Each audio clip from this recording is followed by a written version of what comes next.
and welcome to another Empires of Aether Invitational match, the second match of the round one of our very first Empires of Aether tourney. Took a little bit of a hiatus with the Christmas season, everyone busy, the hustle and bustle out of town, and we're back with a vengeance with a spicy matchup between David, the biggest yeet, Blue Shadow, and a newcomer, Tyler, aka Snoop Lion, who played his very first match earlier on the day of this match, got his dub in his very first game. Is he a contender?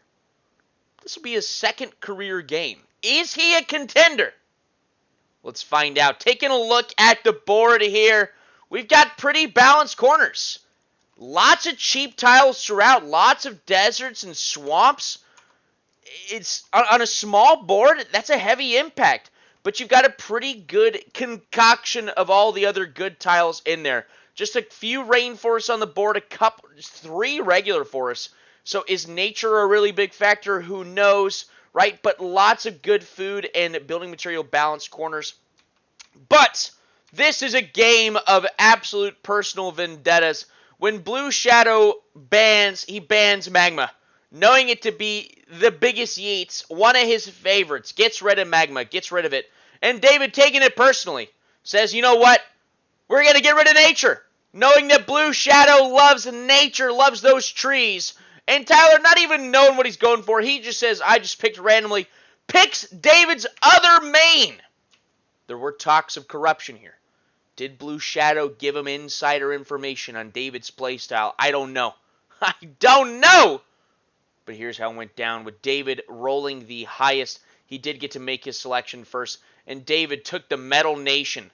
The nation that took the dub number 1. However, when it was played, last time it was played in the southern area of the board. David is going to be going last, the exact opposite of Silver, our first winner of this tournament. He's going last, and he took a different corner. So interesting there. And then it's Blue Shadow seeking redemption. He likes playing Magma. He likes playing Metal. He also likes playing Blood. And seeing as that's the only one that he's comfortable with that's left, he takes Blood down south. Down south. And Tyler, he got his first win on the Earth Nation, and it's still up for grabs. So Tyler is going to be going first with the Earth Nation. And let's check out what their ability lineups are. This is a slow-paced game. We've got Metal, who is slow. Earth is slow. Blood, pretty slow. We've got 3 late-game nations. Look at all this aggro left to the wayside. Fire, which I think is a top 4 pick nowadays. Gone. Lightning, at probably a top 5 pick nowadays. Gone. And then, yes, Sand, Poison, Glacier. You know, a few good matches here and there, but not always the ideal pick. You know, you got 2 deserts in a couple of these corners. It's surprising that Sand wasn't, more of an option. But none of these players really value that nation. But this really solid lineup. Let's see what abilities they opted for right now. Here we are with our ability lineups. And, of course, as always, starting in the turn order, going over the abilities and what they selected for this specific matchup. I think Earth has got the best moveset available for them to counter these matchups. Even though Tyler probably didn't realize it because this really was his second game that he's played, he picked a really good counter to Blood and Metal. And of course, it's going to be courtesy of this Tier 2 ability, bringing the house down. But Tier 1, looking at his corner over here, he's already got 2 mountains at his disposal. One is a star tile, so a little more expensive. But he's got a good cheap desert and swamp to get rid of and convert to another mountain tile. And then what he opted for, which is not a very common selection, is the mountaintop view. Convert any 3 tiles you own to mountain tiles. And I think in most matchups, this isn't the most beneficial. But in a matchup where these guys aren't really getting combat bonuses, except for Blood, of course, with their general, they're not getting any of those really late game, just powerhouse passives such as, gaining attack from owning lakes, gaining defense from owning mountains. Earth is going to have a lot added to their dice roll in the late game to the point where if, you just got a few armies on there, can anyone confidently swing over that? And so I think that makes it to where if Earth can stay out of the mix of violence in the beginning, then I think Earth can really just be that late game just beast that can't be stopped. and, can maybe swoop in for a couple of boss tiles or perhaps even star tiles. He didn't go for the quest, and I don't think this is a bad move. I think in a matchup like this is one where you absolutely could feasibly do it prior to turn 10. So, not a bad move to not take it, but when you've got two other slow opponents, especially ones that are going to struggle to swing over you, if you get your Summon Citadel on one of those star tiles that are across from you, how is anyone ever going to take it as long as you've got troops on there? So perhaps it was something that he should have considered a little bit stronger, but I really, really like his other abilities he took. Tier 1, no-brainer at this point. This is the meta for Earth. They're taking these three abilities in every situation. And Tier 2, you've got a little bit of flexibility, but bringing the house down, not always a take, absolutely a take in this matchup. Both of his opponents get extra value from their defensive fortifications. They either apply extra defenses or Blood's getting actually economic bonuses from it. And for 2 building materials apiece, you can destroy one of their defense fortifications that are worth 5 on the Metal Nation and 6 on the Blood Nation. So an absolute no-brainer to take this card here, and it should be the MVP of his ability lineup if he can get in a position to use it correctly. And then, just for good measure, and once again, emphasizes maybe why he should have taken that Tier 3 quest, because if they have fortified these star tiles, you attack with your general once you get to Tier 3, and you're removing all of those defensive fortifications. A very, very powerful ability here. And then we've got Spare Rooms. I think their best Tier 3 card available in every matchup. So let's see if Tyler can get to a point where he can utilize this. He's going first. So he's starting with the least amount of resources. This is something that is new to this game. In an attempt to balance the turn order and whatnot, depending on where you go in the turn sequence, you're getting a different starting amount of resources. Player 1 is going to get 10-10, player 2 is getting 13-13, player 3 is getting 16-16, which is a really, really big benefit on a slow-moving nation. They usually have a deficit in the food department, but Metal can actually rectify that turn 1 if they're playing correctly. Blood's abilities, there's only one cut that he can make here, and that is choosing to not go with the cheapened soldiers in Tier 3 and opting for his quest. And I think this is a very, very feasible quest. As long as your general's in the middle of the board, he can get a cheeky steal on a really, really weak tile using only them, especially when he can move 2 tiles a turn. Then we've got Metal. The original winner of Metal in this tournament did not take the quest. David did take the quest. And with all these mountains and, recycled capabilities at the temple, you got to do it. You got multiple mountains in your corner, I think you take the quest. Absolutely. And then you got strip mining, which is to convert any owned tile into an ore tile. And so we can absolutely get to those 4 ore tiles. And then you got the classic Metallurgical Men fortifying combo for that big mid-game sweep where you can maybe actually push into opponents' territories, but then it kind of levels off after that. If you don't gain that much from it, you pretty much lose after that. So we'll see if David can optimally use this. He has won on Metal before, but Blue Shadow knows all about Metal. So let's see if they can properly maneuver this interaction between these 3 nations. In terms of abilities, I really do give the edge to Tyler. But who knows how this new turn order and new resource count actually factors into the mechanics of the game. Who do you got? Is it Tyler, the newcomer on the Earth Nation, going first? Blue Shadow, the blood player? Or David, the biggest yeet on Metal? Who you got? Let's jump into the action.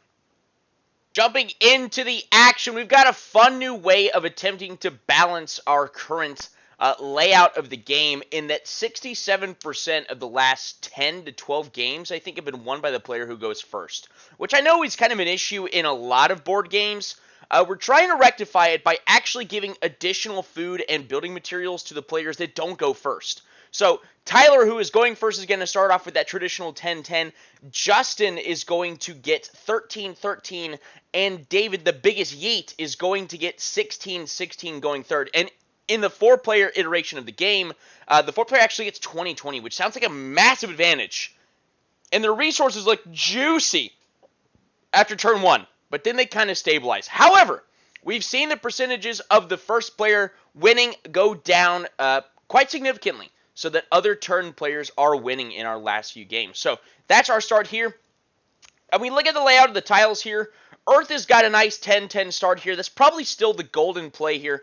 Tyler draws Leader Impotence with the first draw. Really, really good advantage, especially going against Blood. I see that card in my hand, and maybe even though Earth is meant to be, a little later game player, Blood is as well. If I get lucky on some weather event, I just start throwing my general. I start throwing my soldiers down that way. I go pressure Blood when I got that card in my hand, because that's a guaranteed win against Blood. So he's going to purchase this mountain here, probably going to buy this field, go with a good 10-10. Xenair's open. And once again, Tyler, very, very new to this game, and so, all the optimal number plays he's unfamiliar with, but he's definitely getting through it, and he's really, really quick with it.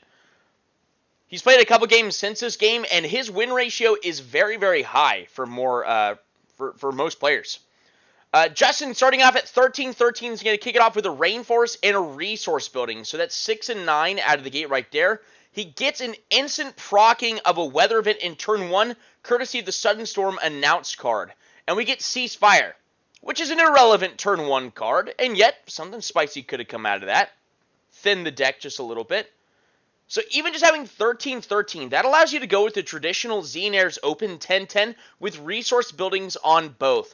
But we see Justin going for this Rainforest and this Resource Building. I think he does overvalue the fact that Blood can get extra Resource Buildings on tiles. It doesn't have to be on a Rainforest. It's not actually any more of a benefit than putting it on a mountain and a field. There's no extra benefit. And that one tile that is closer to the middle of the board, I don't know. We get one of the best advantage cards in the game for David in turn 1. That is the Friendly Dragon. And he's going to open up with a field here, taking him down to 11 and 14. And he's had a lot of time to calculate this out. He also gets the mountain. So right now that's at 10-10. So he's at 6-6 left over after these plays.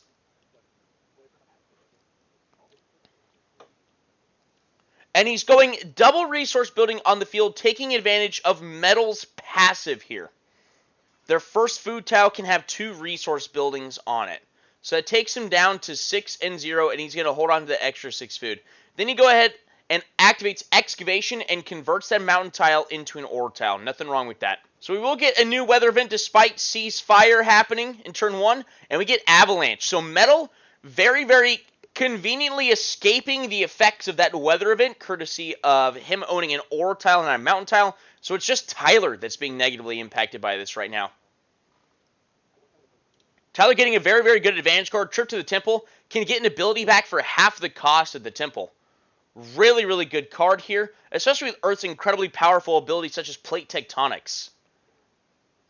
Continues to move to the center of the board. I do like this right here. Purchases the lake. Not going to go for another mountain. Obviously not when it's not producing any resources for me this turn. No point in rushing that star tile either. Puts a resource building on the field as well. And here we see a novice mistake from a novice player. The general didn't move on turn 2.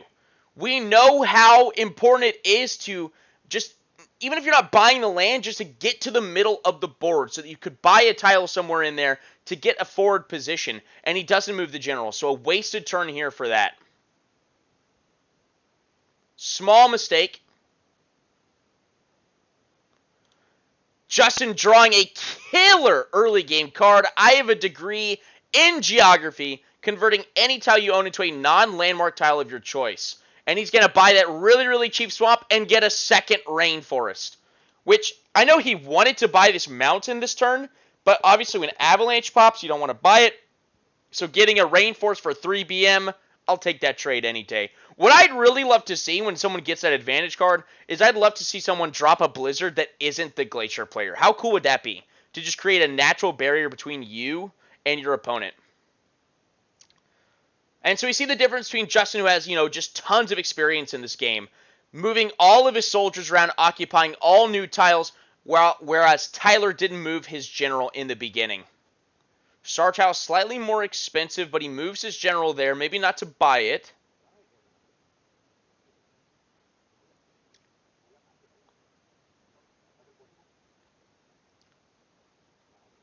Where does he move this soldier? Does he go the lake, the field? It doesn't matter. It doesn't make too much of a difference. I like buying the field tile here. Purchasing a couple of soldiers, so he goes to 3 and 4.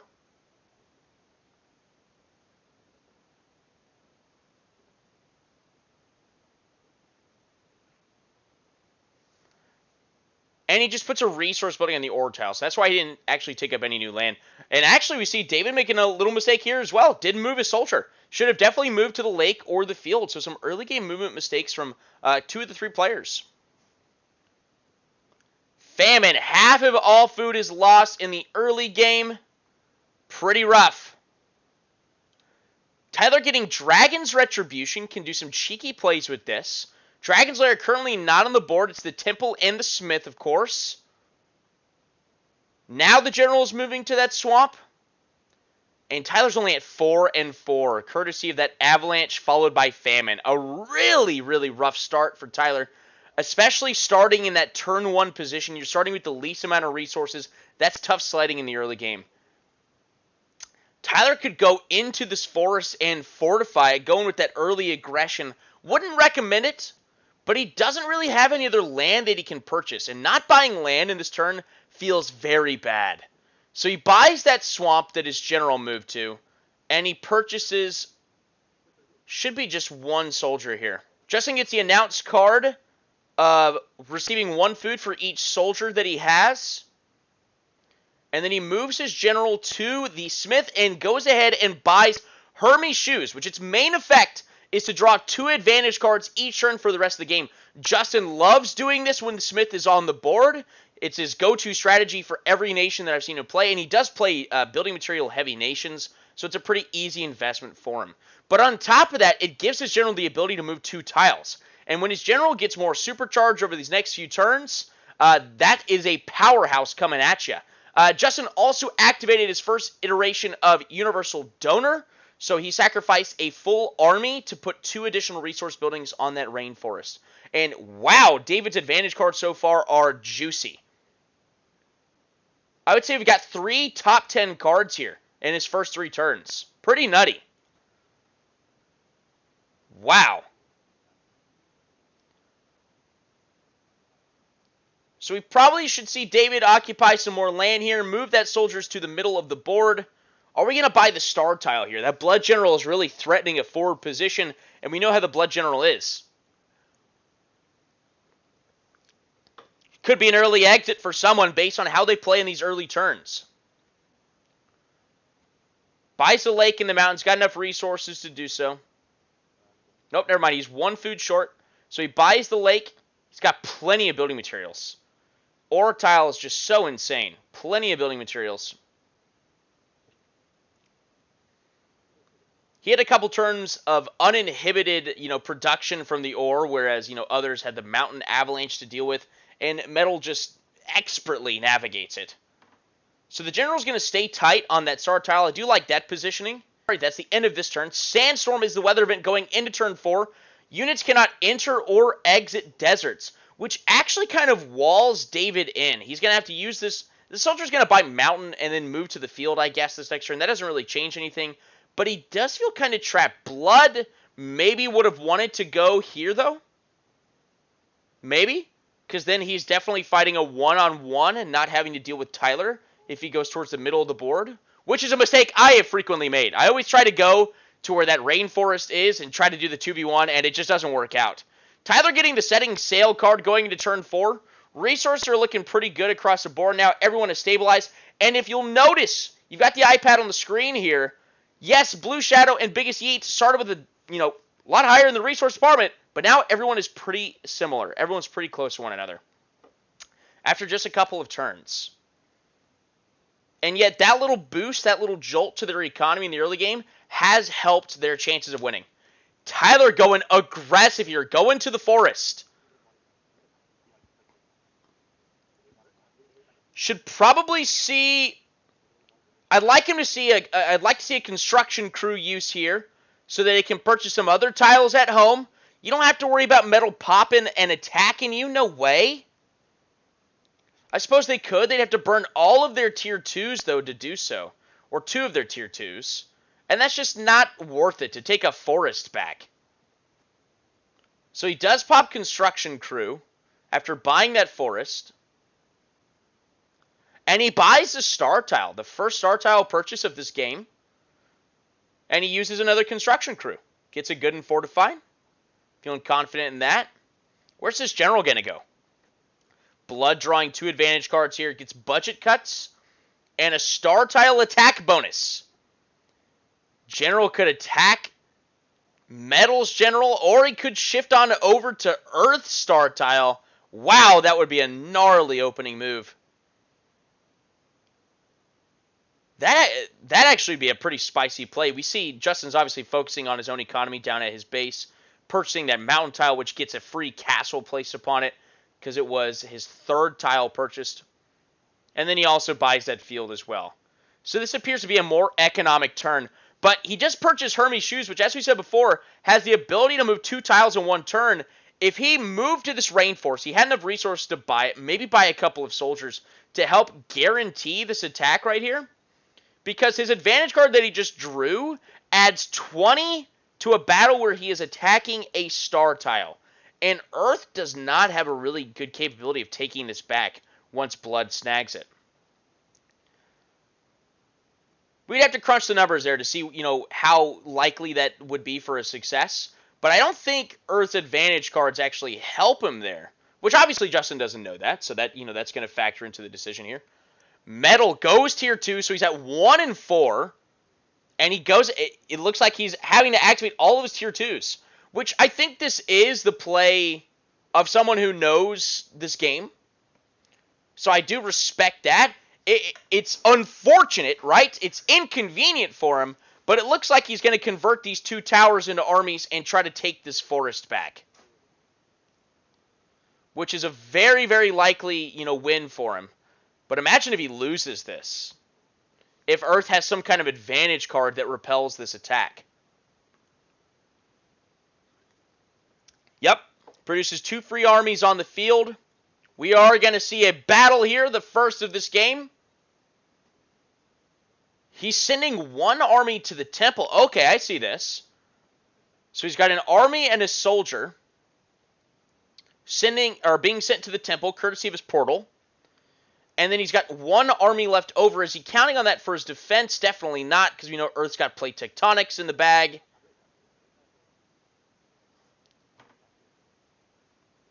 Attacking in 2 different areas. Nope, can't do it. The portal counts as their movement. Gotta read the full text of the cards in this game. And he is playing escalated aggression. So this is essentially adding +4 onto his soldier's dice roll for this. So even with a 1, he's rolling a 25. Pretty nutty there. He rolls a 5, though, so that's not the problem. He's got a really, really good roll here. All right, so we've already got a battle popping off in turn 4. David does successfully push away Earth for the time being, but he also split up his armies. And you know what's also crazy about this positioning is, yes, Metal has, successfully navigated this forest, but plate tectonics and a few soldiers, he can still be 1 tile away. I think that's the play. You're asking me, you cut off his major food source here, he doesn't have any tier 2s left, and then you're still 1 tile away from his capital. Let's see if Earth can navigate this, though. So Tyler gets to upgrade his swamp to a lake courtesy of the weather event. That's a pretty fortunate one for him. Doesn't get the extra food benefit this turn from it. But I feel like if he invests all of his resources into this play, all you gotta do is put a barracks on this lake, play tectonics. Yes, the metal army is getting pushed closer to you. Not worry about that, because I get to move first. This is where going first is so crucial. I get to attack this field first, then maybe on his turn he attacks my field. I don't care about that. And then I'm going for his capital the following turn. Yeah, because it looks like Tyler is making double digits each amount, or each turn, which is so crucial because he's got that tier 2 bringing the house down ability. So no matter what fortifications Metal puts up in the next turn, you can eliminate it. That's the kind of game plan you got to have. How do your abilities interact with your opponents? Tyler's playing an announced card, Spontaneous Construction, getting 2 free resource buildings. Spontaneous Construction is an interesting card, though, because you get to give 2 free resource buildings to an opponent as well. But the flavor on the card is it has to be on a tile that doesn't currently have one. Therefore, the only thing they can put it on is their forest, actually. So, Tyler, avoiding having to give 2 buildings, only giving 1. Justin would have received 2 if he gave it to him. Looking at, this has got to be the play Tyler's got to see. Now, we'll see if his experience in this game, let's see, Metal is sitting at 18 and 13, I believe his production is. Yeah, 18 and 13. So he could put 2 defensive fortifications on his capital, but that is irrelevant to you as the Earth player, because you're going to go tier 2 next turn. Blood is actually mentioning to Earth that these guys they're going to be toast, which Blood is obviously referencing. He's going to go tier 2 and pop Exsanguinate to get rid of that threat right there, which I do like this communication. I think a lot of these players are starting to realize that there has to be some teamwork in the mid game in order to prevent the early wins. But the thing is David is not the biggest threat in the early game. Tyler is. He bought 3 soldiers, buys a defensive fortification on the lake, doesn't appear to be feathering that tectonic plates. Definitely should. I think that is the play, though. I think that's the play. And you can fortify the tile that you're moving into their base as a nice forward command. You could then fortify the tile that you're going to take. Plus, he's got 2 mountains. Oh, now courtesy of this, that used to be flat tier 1 ability, converting a desert, a crappy tile, into a mountain. He's already got 2 added onto his defensive dice roll. 3 added onto his defensive dice roll because he bought that star tile. Metal doesn't want to take those attacks. Not at all. So a little bit of a missed opportunity there, I think. I think if you know you're going to be upgrading your desert there to give yourself that extra defensive dice roll, having just 3 soldiers on a tile, adding 3 to all their dice roll, that's a lot to swing over. And Metal doesn't have the resources to make enough troops to get over it. Blood goes to tier 2, exsanguinates the army on the temple. Absolutely no fighting on the temple, but there is the draining of blood on the temple. Of course, right? It's in the small text, the fine print. So a very, very quick turn for Justin. Just getting rid of a threat, upgrading his general, though, in his strength. Wow. Obviously, Tyler doesn't know what advantage cards, David is going to pull here. I still don't think it's a bad play to take advantage here. But now, what is Tyler able to do? Or sorry, what is David able to do? He's able to destroy these defensive fortifications and attack this tile right here. Just pushing Tyler back. And you could say, well, couldn't they do that on the tiles that they move forward with the new troops that David's going to make? Sure, but that makes David spend a lot of resources that he doesn't want to. In the end, you will win that battle. Using his tier 2 ability converts that desert into another ore tile, making just a massive amount of building materials. But if Earth survives this little skirmish right here, he could play Tectonics to take one of those ore tiles out. Give himself a really, really good supplement of building materials.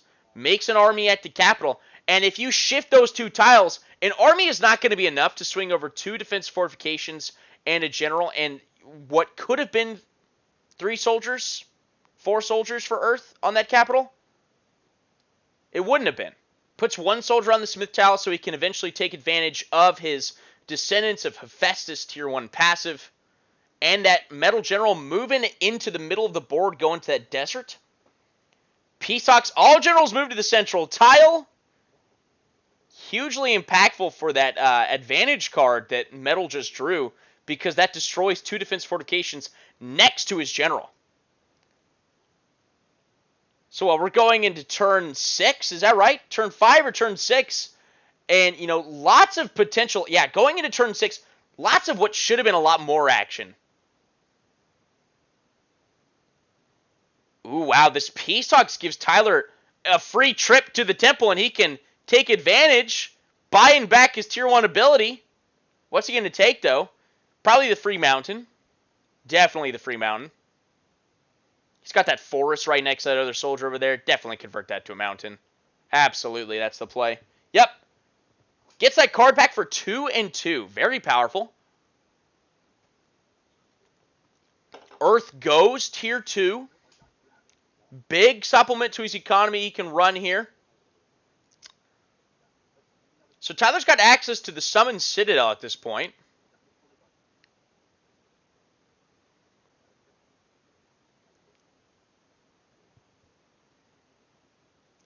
I do think with the way the numbers work out, even with David's advantage cards, I do think Tyler does win this battle.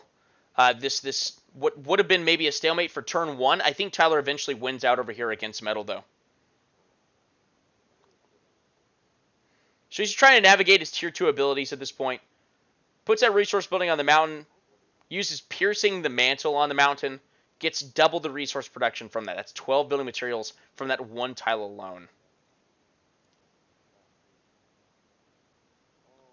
Blood drawing 2 advantage cards a turn. It's just so impactful. So impactful. Because even when you just get these little effects, like too much baggage, like he just played, it forces Metal to give up what was just a huge card, Elephant Gun. Get that out of here. Like, too much baggage is not a card that, most nations want to see in these turns. They want to see something that's a little more impactful, something that maybe shows them, the pathway to a win condition. But because he's drawing 2 cards, he can just chip away at his opponent. Discount Regiment, hugely good. It's just great for him. Train soldiers at a discounted rate to then go sacrifice him at the altar. Give a free +10 to his general.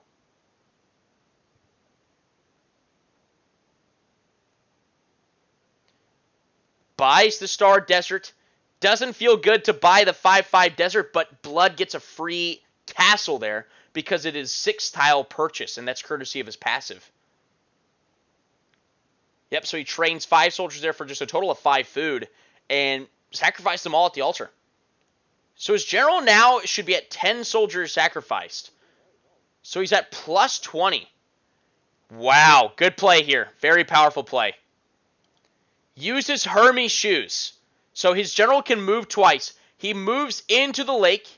He's going to activate his Blood Rush passive because he just purchased those soldiers at a discounted rate to get to 10, right? So he can train 3 soldiers on his general for 2 food apiece, trains them at the lake, then moves them into Earth's Rainforest here. And I don't think Earth's got any advantage cards. And now he's 1 away from taking out Earth! This is why Earth should have been going to play against Metal. Goodness gracious. Peace talks is what made this happen. Moving him 1 tile closer. Metal is saying, don't worry, Earth. Metal can help you. Which maybe that's the bright side of not, going to war against Metal. Tyler is saying he doesn't need any help. He knows a way to stop Blood's offense here.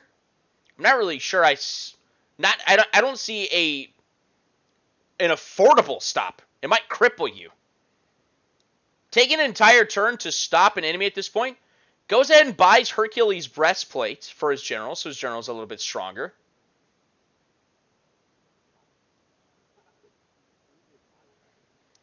So that general sitting at the Elemental Temple is a big threat, but there's castles standing in the way.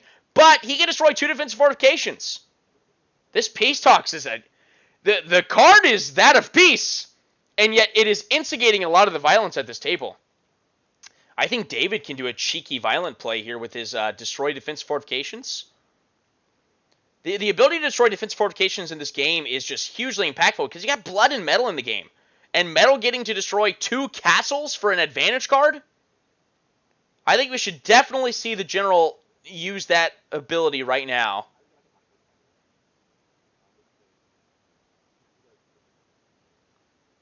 Couple resource buildings down. So many building materials. So many. Yup.